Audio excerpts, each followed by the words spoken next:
I'm in Rome. The lights are starting to come back on for more folks. 98% of National Grid customers there now have power.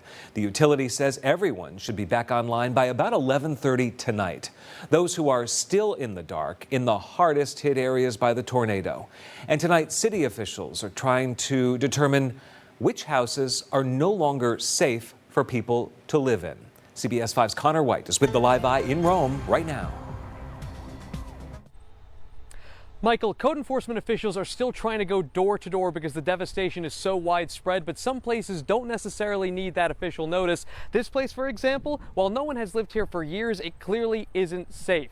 It's taken on a ton of damage, and if it looks like it's being swallowed by the earth, in a lot of ways, it is. If we come over here, you can actually see the basement from the ground level after it's been knocked off of its foundation. So many people along this block, close to where the tornado began, have no idea how homeowners are going to pay for all this. Lines of trucks continue to plow through the streets of Rome, dropping off workers tasked with turning the power on and getting the roads clear. Roads that many neighbors find themselves using to leave the places they've called home. The day that I pulled up to the property, I made eye contact,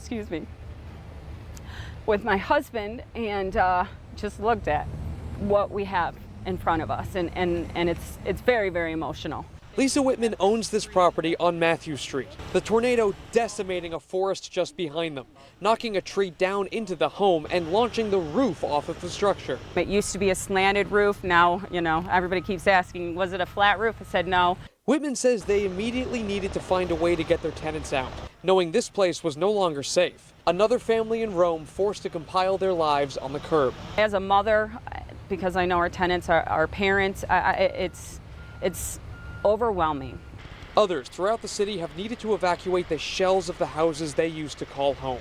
Jim White of the American Red Cross says about a dozen people could only find refuge here at the shelter established at Griffiths Airport. So wind damage, trees have punctured their roofs, destroyed their homes. Officials with the city of Rome and Oneida County still unsure of the exact number of people displaced and how many homes will be condemned. There's blocks that I don't think they're going to be able to be repaired. For the people that escaped with their lives, they don't know where the money will come from to help make the city home again. We're in complete just limbo at the moment. Whitman says they're still waiting on a clear answer from insurance. I said, why would I pay $1,200 just to cut right there to drag to the city? I said, if you cut it, I'll drag it to the corner.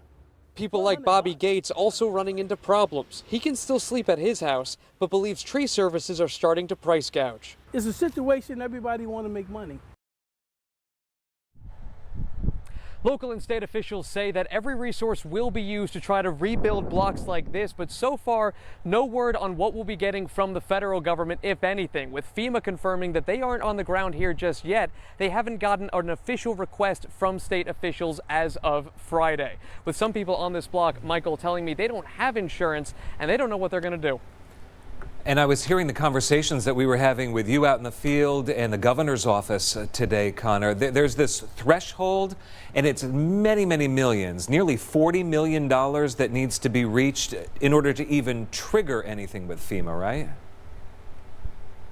It is. It's about $37 million. Our understanding from talking with Oneida County officials yesterday is that it sounds like it's a bit of a pool, so this would include the damage from Canastota and from Rome. No official word on that yet at the moment, though. All right. Connor White, live in Rome. Thank you.